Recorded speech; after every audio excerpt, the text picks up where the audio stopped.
Here we are at the pumpkin patch. Whoa, it's nice. Yeah, and I'm glad there's still some pumpkins left for us to choose. Yeah, but hands off of this one. This one's mine. Okay, Grumpy. Isn't it really cool of the royal family to let us pick pumpkins from their garden? Yeah, it's so big that they turned it into an actual pumpkin patch. Well, I mean, it is an actual pumpkin patch. It's just more like one of those where you go and pick your own pumpkin. Yeah, it's really great for them to share with everyone in Kate's place. Yeah, it reminds me of the pumpkin patch that we used to go to when I used to live in my hometown. Oh yeah? Uh-huh. In fact, there's a really good story about it. Hey, why don't I tell you? Yeah, all right. All right, let me get my book. All right, here it is.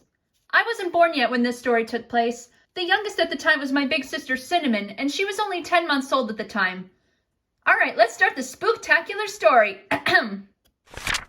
It was almost Halloween, and Mom and Dad decided to take the kids to the local pumpkin patch so they can each pick out a pumpkin to carve. This is something the family does every year, and the kids always look forward to it.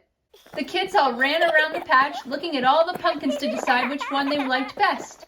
Mom followed after them holding baby Cinnamon, who was visiting the pumpkin patch for the very first time that year. Mom was surprised at how big some of the pumpkins were this year. Mom said, "Wow, they must have used some super strength fertilizer or something." Dad said, "Yeah, look at that one," pointing to a really big one near them. "It's even bigger than you, Cinnamon."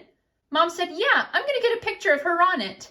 So Mom put Cinnamon on top of the really big pumpkin, and little Cinnamon had a big smile on her little face. Then Curry, who was 2 at the time, came over to see what his little sister was doing.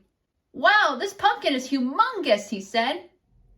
Oh yeah, Curry was more well-spoken than the average 2-year-old. Mom said, "Yeah, here, I'll take both of your pictures with it." She then snapped a photo and said, "What do you guys think? Should we take it home?"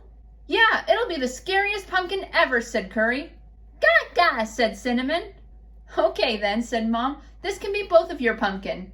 After everyone else picked their pumpkin, they all met up at the checkout, and the other kids were admiring the really big pumpkin too. The parents paid, and everyone took all their pumpkins home to carve them. The giant pumpkin had a big, scary face carved into it, and when they put a candle in it on Halloween night, everyone in the neighborhood talked about how scary that giant jack-o'-lantern was. It was the perfect thing for that spooky, fun Halloween. And that's the end of the story. Wow, great story, Parsley.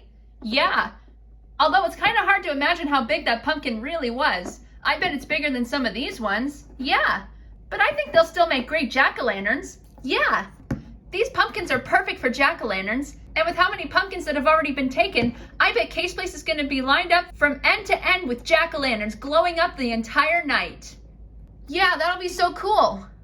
Hey, why are we still talking about jack-o'-lanterns when we should be picking out our pumpkins to make them? Oh yeah, come on guys. Oh, I hope you all enjoyed today's story. See you next time. Bye! And happy Halloween!